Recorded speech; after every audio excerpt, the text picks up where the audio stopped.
Deus não vai honrar para aqueles que não para reconhecer a restituição que Ele está querendo fazer com a nossa nação. Deus só vai restituir esta nação quando nós pararmos para orar, dobrar o joelho, botar o rosto no pó, começar a clamar, começar a falar com Deus. Porque quando nós estiver no sono da indolência, o Senhor não vai nos responder. Esta oração também é usada para lembrar ao povo que Deus é soberano. Grava, meus irmãos, que Deus é soberano e que nós devemos servi-lo acima de tudo e de todos. O nome de Deus é santo, não é bagunça. E deve ser honrado com honra e glória. A palavra reino, no versículo 11,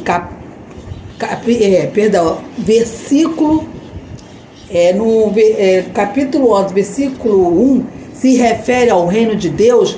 Deus deseja que o seu reino venha para os homens e que eles vivam em equilíbrio com o seu plano. Devemos buscar a maneira de trazer o reino de Deus para a terra, para que possamos desfrutar uma vida plena e significativa. Vamos lá, equilíbrio. Equilíbrio. É o plano que Deus quer fazer na nossa vida através da sua palavra. Quando o povo dele começar a ter este pensamento de equilíbrio, é aí que o Senhor vai começar a agir e acontecer os sobrenaturais de Deus sobre esta terra. Nós não estamos tendo mais equilíbrio.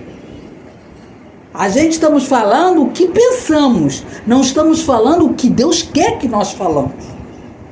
Ser usado pelo Espírito Santo é uma coisa. Ser usado pela irmã Maristela falando uma coisa é outra. Porque quando o Espírito Santo fala com a igreja, você sente o Espírito Santo te visitando. Você sente a glória de Deus descendo sobre você. Você sente uma mudança de dentro para fora. Então, como você quer que Deus trabalhe na sua vida, como você quer que Deus ouve a sua oração, se você não tem o equilíbrio, que é o equilíbrio espiritual, que é a palavra de Deus. Buscai primeiro o reino de Deus, que as outras coisas serão acrescentadas. Ninguém está fazendo mais isso. Sinto muito. Eu sei que eu não sou onipotente, onisciente, onipresente, mas eu fico com aquilo que eu presto atenção, com aquilo que eu escuto. É muita gente atacando. Olha só, vamos dar um exemplo. Jesus não teve tempo de estar atacando ninguém. Jesus teve tempo de estar pregando para alguém. Jesus teve tempo para estar curando alguém. Jesus teve tempo para expulsar demônio de alguém. Jesus teve tempo para ensinar aos seus discípulos como tinha que levar o evangelho para alguém. E hoje nós perdemos nosso tempo atacando alguém. Seja espírita, seja católica, seja quem for. Mas a gente não paramos para prestar atenção o que está ensinando a palavra de Deus. Jesus não teve tempo de estar atacando ninguém. E nós perdemos tempo atacando alguém. Como você quer que o Senhor ouça a sua oração, meu irmão? A meu dever é quando uma pessoa está passando por uma luta, seja espírita, seja um homossexual, seja lésbica, seja o que for. Aceita uma oração? Vamos orar? Aí você vai, mas ela é mais espírita, ela é... Não me interessa o que ela seja. Interessa que a sua função seja minha testemunha. Não tinha aquele cobrador de imposto? Ele podia falar que não ia na casa daquele homem, daquele cobrador de imposto. Porque ele roubava, né? Mas ele foi lá. Hoje eu vou passar na tua casa.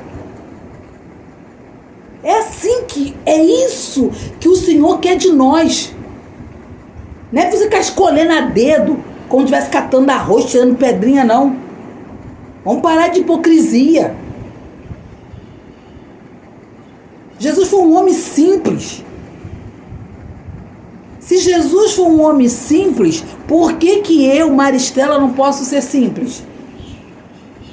Por que o irmão aí não pode ser simples? O que faz você diferente de mim? Vamos lá. Uma vez eu fiz isso no consultório médico. O médico morreu de rir. Eu estava falando as coisas para minha filha sobre na área de saúde. A única coisa que eu não posso fazer é receitar medicação. Não posso fazer isso, porque eu não sou médica. Mas eu já explicava o quadro do filho dela, recém-nascido. Aí quando chegava no consultório, o próprio médico olhava assim pra mim. Cara, é assim que ele falava.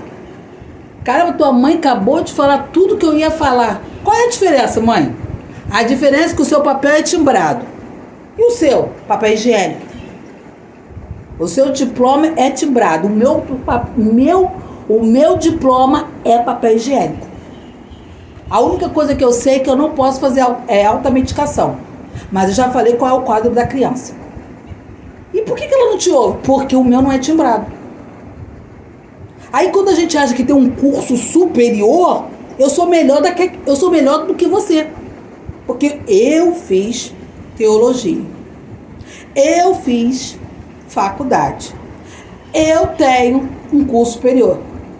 Pode ter faculdade, pode ter um curso superior, pode ter teologia. Mas se não ter humildade, de nada serviria. Quantas pessoas estão morrendo no hospital por erros médicos, com curso superior?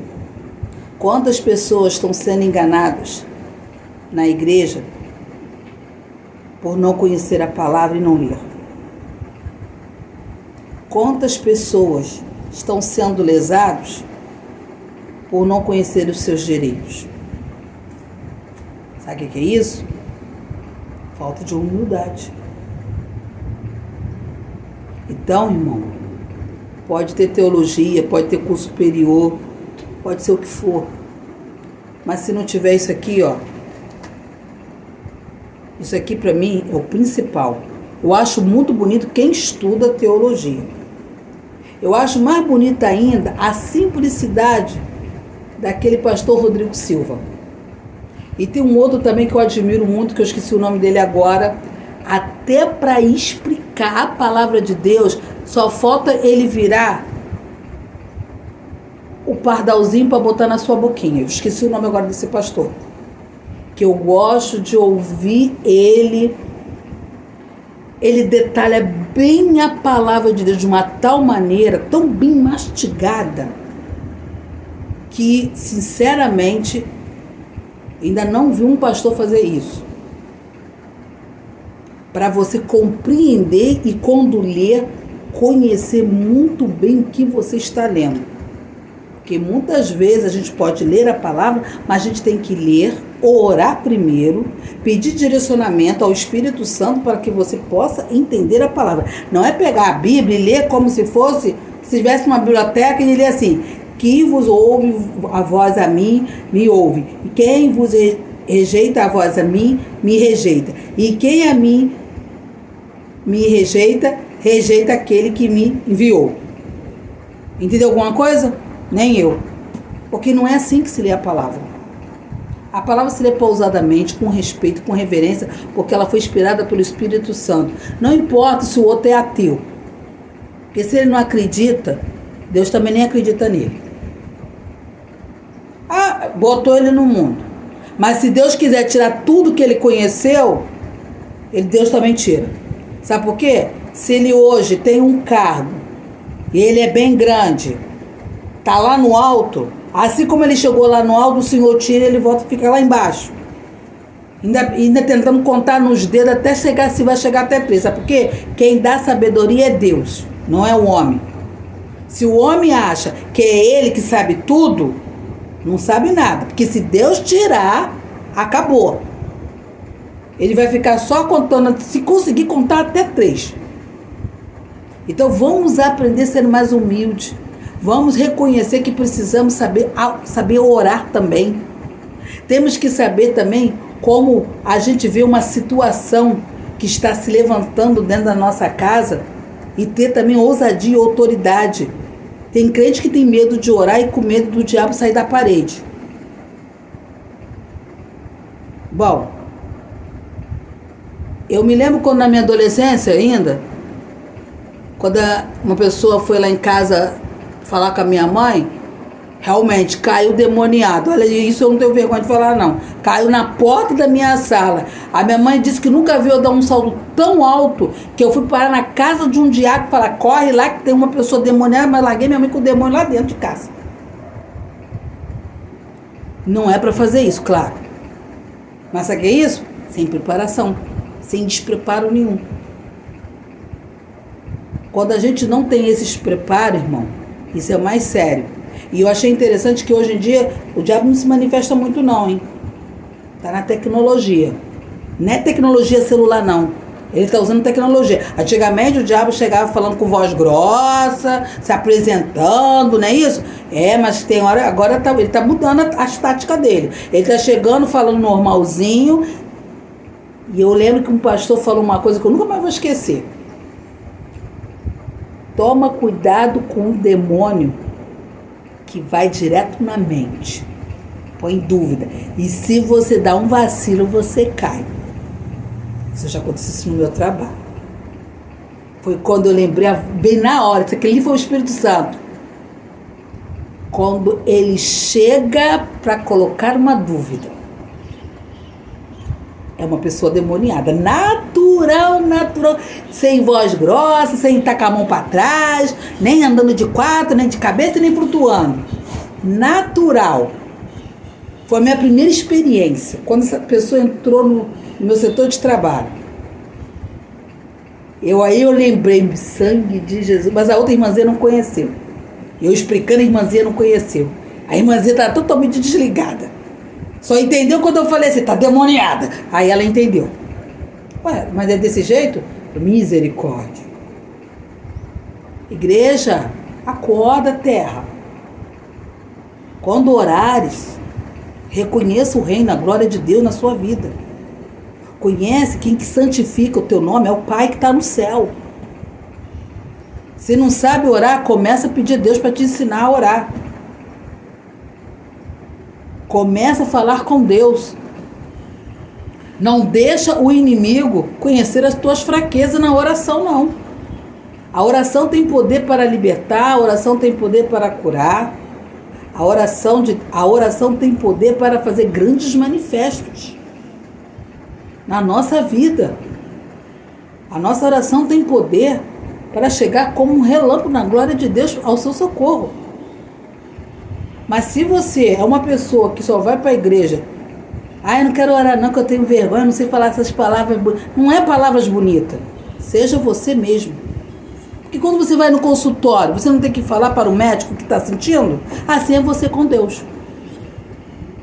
Senhor, eu estou sentindo isso, não consigo, me ajuda, estende as suas mãos para a tua serva, eis-me aqui.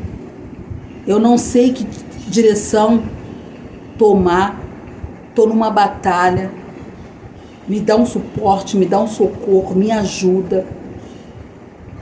Me mostre na tua palavra como eu devo agir dentro da minha casa, como eu tenho que fazer. Abre meus olhos, tira a escama, abre o meu entendimento, e quando eu ler a tua palavra, eu possa sentir o Senhor falando comigo e me mostrando como eu devo agir nessa situação. Às vezes você está com um marido que bebe há 40 anos e nunca para de beber. Eu já falei aqui e dei um testemunho. E uma simples palavra, meu pai aceitou Jesus dentro de casa.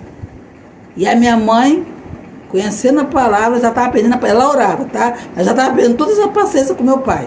E a filha, com uma simples palavra, dentro da palavra de Deus, nesse dia ele aceitou Jesus.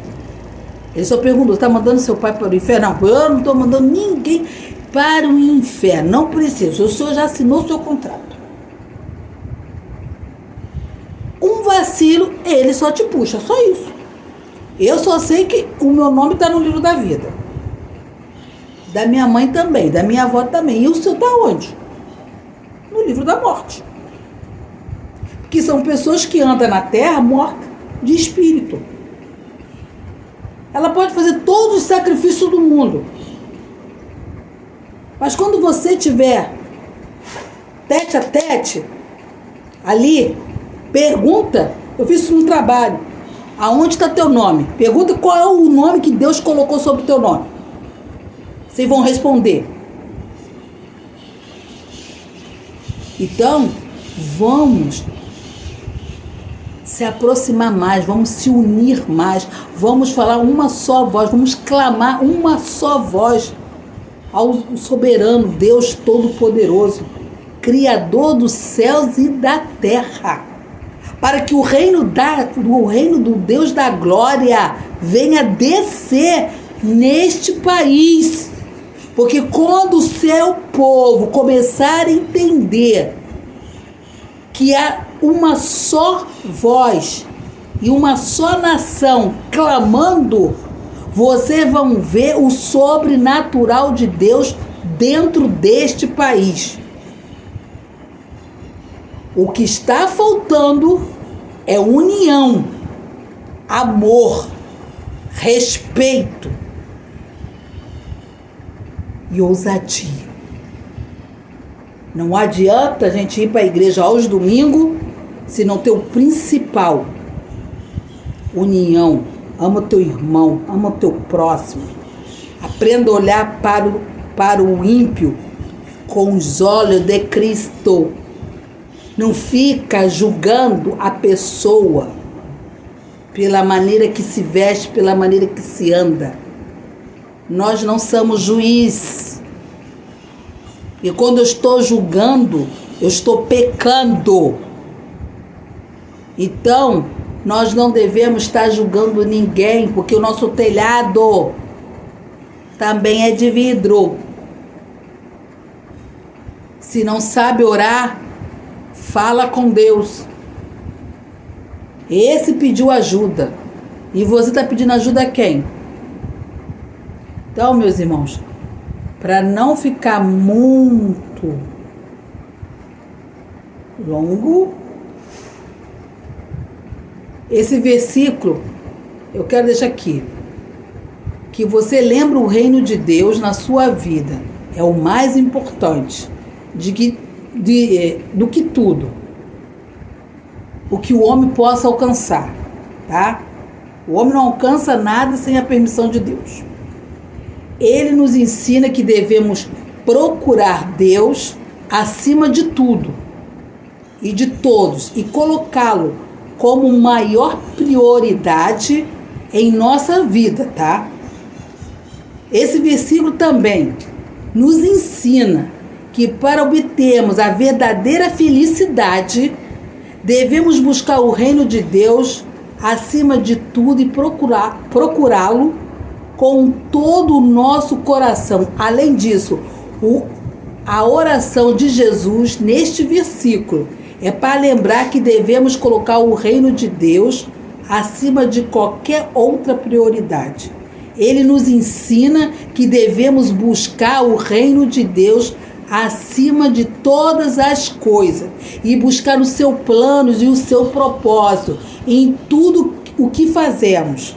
Esta oração nos lembra que devemos procurar Deus com o nosso coração, alma e mente e que devemos honrá-lo acima de tudo o que o homem possa alcançar. Amém? Amém. Vamos orar? Amém. Nosso Deus, nosso Pai, que nesta tarde entra com toda a autoridade na casa de cada um, através do Espírito Santo de Deus. Ensina a nossa nação como devemos clamar, como devemos orar. Toda honra, toda glória pertence ao Deus Pai. É em nome de Deus, em nome de Jesus, é em nome do Espírito Santo. Amém. Eu desejo para vocês um abraço dessa nega, irmã Maristela. Deixa seu joinha, seu like. Eu só quero ser um canal de bênção. E para essa linda aí que falou que tem um canal, que seu canal seja abençoado também, meu amor. E que você seja uma mulher, uma varoa. Eu entendi que você é uma pastora, né? Glória a Deus. Estarei orando pelo teu ministério e esteja orando. Não sou pastora, eu só quero falar do amor, falar da palavra de Deus, porque nós estamos precisando sim acordar. Estamos brigando muito, estamos fazendo muito pouco pelas as almas que estão perdidas. Então, minha pastora, você que está me acompanhando, ora pela essa nega aqui, tá bom? Um beijão do fundo do meu coração para você, tá bom? Tchau!